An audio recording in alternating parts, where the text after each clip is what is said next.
Boya pour ne connaître la bateau. Oh! Non, on se pose la question. Est-ce que connaître la bateau? Pour foutre la bateau, pour foutre la bateau. Il faut aujourd'hui à reconnaître que doubler salaire et solde, il y a militaire, na salaire, il y a policier. Il faut. Je dis dans la culture occidentale. Est-ce que placé à quoi en Belgique, à ça, mona, mon temps, au sens contraire dans le boulevard. Hier, je dis, placé à quoi, là où il a passé plus de temps. Non, maman, c'est pas Judith. On dirait moi si non. Bateau Nyon Sobol, Ngaba Komisa Liwa, ya fiston Kabe à loi récupération politique. Pour s'attaquer à la première ministre, son excellence Judith Souminois, baébake, spéculation à Bango et reconduire Bango devant les instances, devant les juridictions compétentes. Pourquoi j'ai les Maman Souminois au cortège n'a pas qui sens inverse. C'est l'infraction. Est-ce que amende c'est cynique. Ça c'est vrai. Est-ce que amende on va compliquer quelqu'un comme Namba qui n'a pas de revendications claires, qui travaille pour le Rwandais. Dites-moi, ce qui est à Rwanda na Simaya Nanga Naba Kabila. Pourquoi alors Paul Kagame s'est retrouvé en face de Félix Antoine Tshisekedi de Chilombo na Doha? Le Konanga Congolais a évité que le processus est séparé, notamment le processus à Luanda, le processus à Nairobi. Et si le processus à Luanda, les qui regroupé groupes armés, dans un groupe rebelle, et si le processus à Luanda, les qui regroupé, État, notamment problème entre RDC et Rwanda sur la question particulièrement il y a FDLR. Ce qui est nous bilo au comprendre en côté, au maîtriser en côté, on a confusion. Doha ezaki na lola. Oh, Nico Faye. Doha ezaki na lola. Oh, la distraction échappatoire. Réponds. Vous devez savoir que dans ce débat, chaque attaque a un but précis. Discrédité. Je tiens ici à porter correction à mon ami Nico Faye. L'État commence par une voyelle. C'est un grand E et non un grand T. Rabaisser. Hier, je dis, placé à quoi, là où il a passé plus de temps. Non, maman Judith, c'est pas Judith. On dirait moi si et intimider. Baébake, spéculation à Bango et reconduire Bango devant les instances, devant les juridictions compétentes. Moi, est-ce que beaucoup se fait un plateau? Ou bien ma solo oyo? Ma solo oyo. Nico Faye. Ah, Nico. Vous avez sur le solo oyo? Elle sera Pepsi. De Pepsi. Est-ce que Pepsi est zongissima? Et zongissous. Bazongissima te? 100 ml wana o bayibaki wana bazongissisa ngoli. Bazongisi nonte. Bazongisi. Bazongi. Pepsi zongi te. Si tu es là tu mets taki wana. Oh, Nico Faye. Bazongisi. Bazongisi eloko wana. Et ça l'est combien d'abord? Et ça là qui 500 ml. Et qui t'a que combien 400. Ce qu'on y a pas donc réclamer 100 ml. Ce que bazongisi. Bazongisi. Nico Faye. La panneau. Oh. Procureur général. Ça c'est fort. Nico Faye. Nico Faye. Si on refait ça, merci à mon Kozambo, non. Parce que moi je suis pour qui peuple. C'est-à-dire 500 millilitres, 500 francs. 1000 francs. 400 millilitres, 1000 francs. Yotelemeli. 500 millilitres, que what? Bazongisi. Bazongisi. Dis merci à Moukwatondo. Non, non. Ils doivent demander pardon pour ceux-là qui ont acheté pendant la période au 100 millilitres Kendaki. Très bien. Endroit en endroit, on corrige, c'est-à-dire on répare les préjudices subis. C'est-à-dire nous avons subi des préjudices. Ils doivent réparer. Je tiens ici à porter correction à mon ami Nico Faye. L'État commence par une voyelle. C'est un grand E et non un grand T. Il faut aider bateau bolanda biso be étudiant étudiant ça quand ça l'été bandara T. L'État est bandara na voyelle E. Donc yo lobby l'État avec un grand T. Il faut le avec un grand E. On lobby grand T. L'État quand je dis l'État c'est avec grand T. Yo lobby que non, eza T eza E. Non, mon frère. Oui. Ah ouais. Apprends ceci. Quand on dit grand T, la liaison de Wana en français Et comme étant un DT,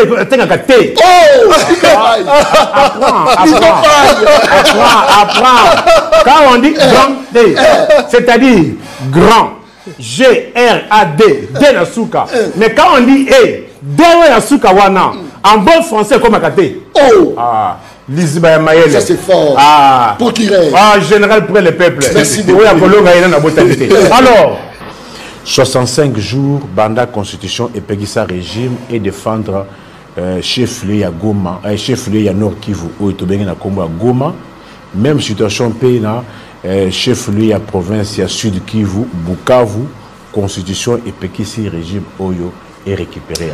Je tiens à rappeler à mon ami, mon frère Nico Faye, qu'il faut rappeler que tant à jour, il faut rappeler que ça fait aujourd'hui presque ou plus de 5 ans que la gratuité de l'enseignement primaire est effective sur toute l'étendue du pays. Il faut pas selon la Constitution, attends à mon article 43, depuis Kabila Azalara président pendant 18 ans, il n'a jamais appliqué. Pourtant cet article est toujours dans la Constitution.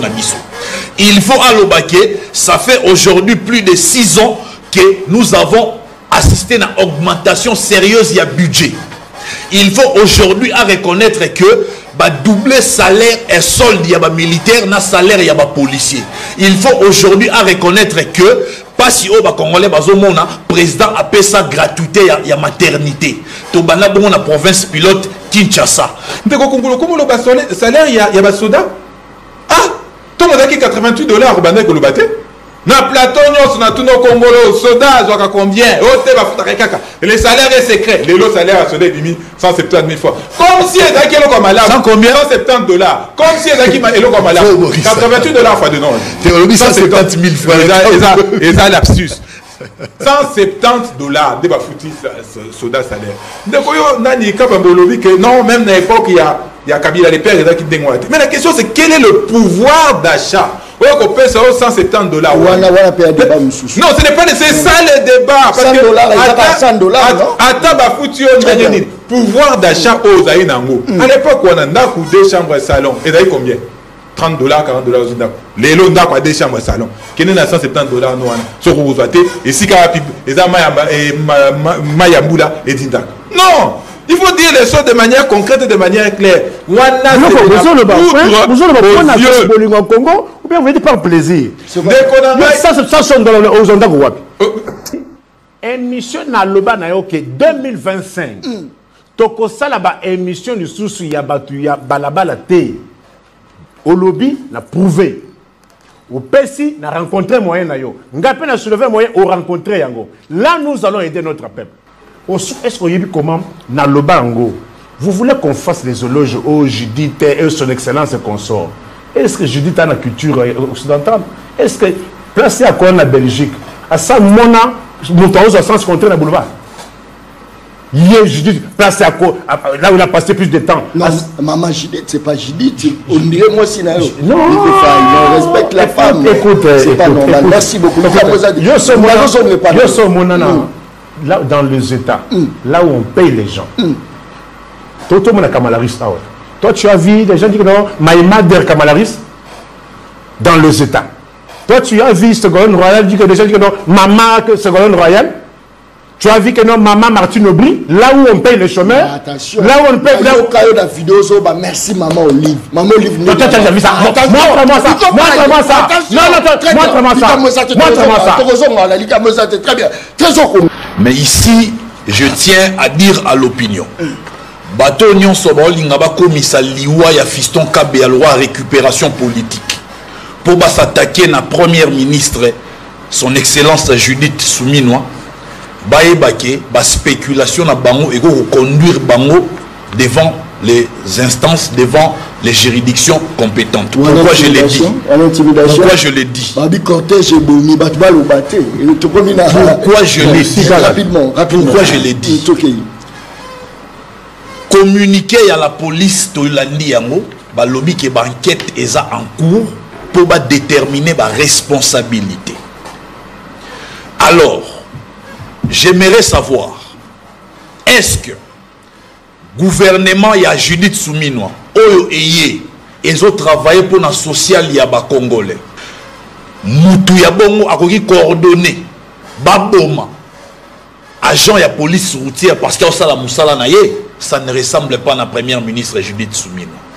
Mais na kamoya wa trésor congolo pour na ko défendre Mama Suminwa aya pour na ko justifier assassinat meurtre topé liwa ya ndeko na biso kabeya. Mais ngana koloba avant ko to kokenda makama makasi o ya passe Mama Suminwa cortège na yezo qui sens inverse ça c'est l'infraction.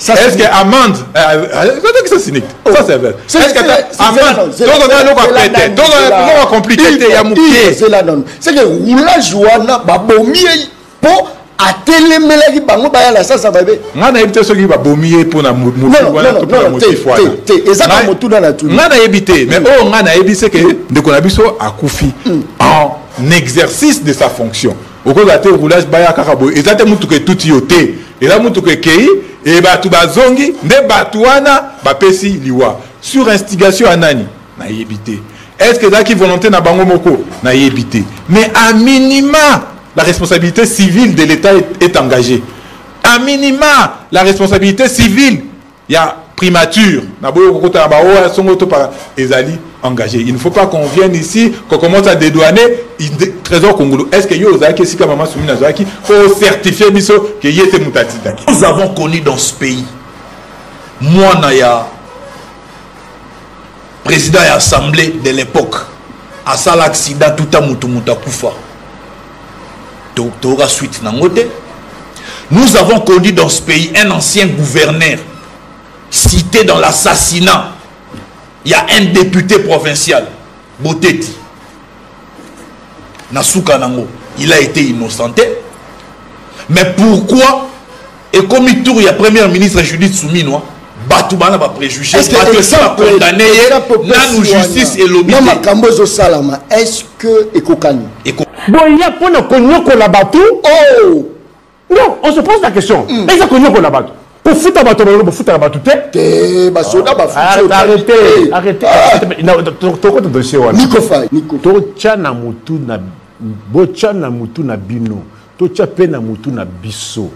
Ngai diriger, ngai gouverner, nazali na responsabilité te. Oh, ba oyo bali na responsabilité, bali banani, bali ba gouvernant. Oh, Nico Faye.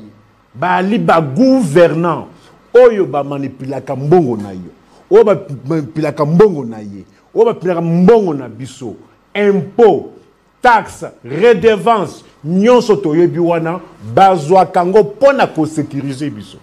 Le problème sécuritaire dans la partie Est est bandi avec l'actuel président et Banda Bandakala. Lui, il est venu pour trouver solution. Quelle est la solution que le chef d'État veut trouver? Une solution durable et une solution une bonne fois pour toutes. Parce que ici, nous faisons face à un pays qui veut prendre nos territoires et il utilise nos propres frères congolais pour la sale besogne.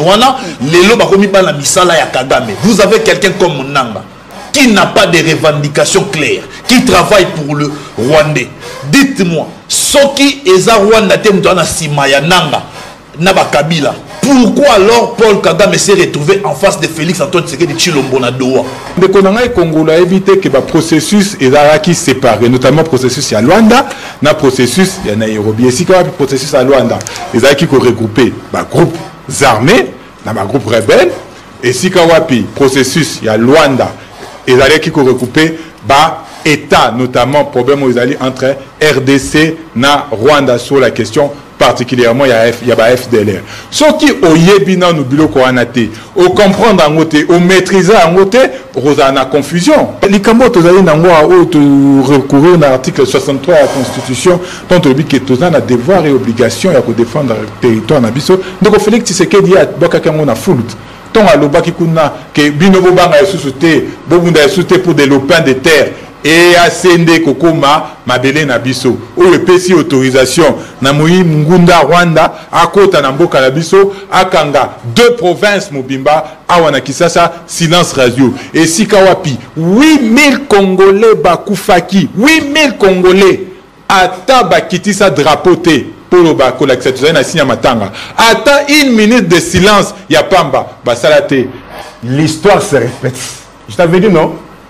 lelo bakosaka bato parce que bango balingaka te makambo basalaka na butu eyebana bomba mabe balobaki keno bakutana na Kagame kaka na lola doa ezaki na lola Nico Faye doa ezaki na lola La distraction échappatoire, réponds à la question. Je te pose la question.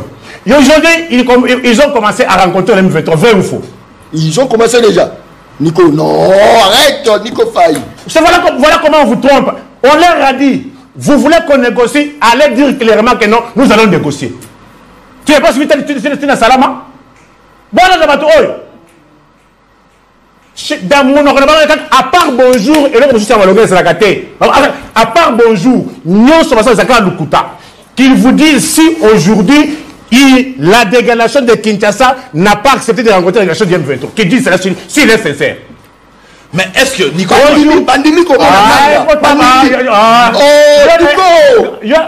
Émission en l'élo. Isaka y a une seconde.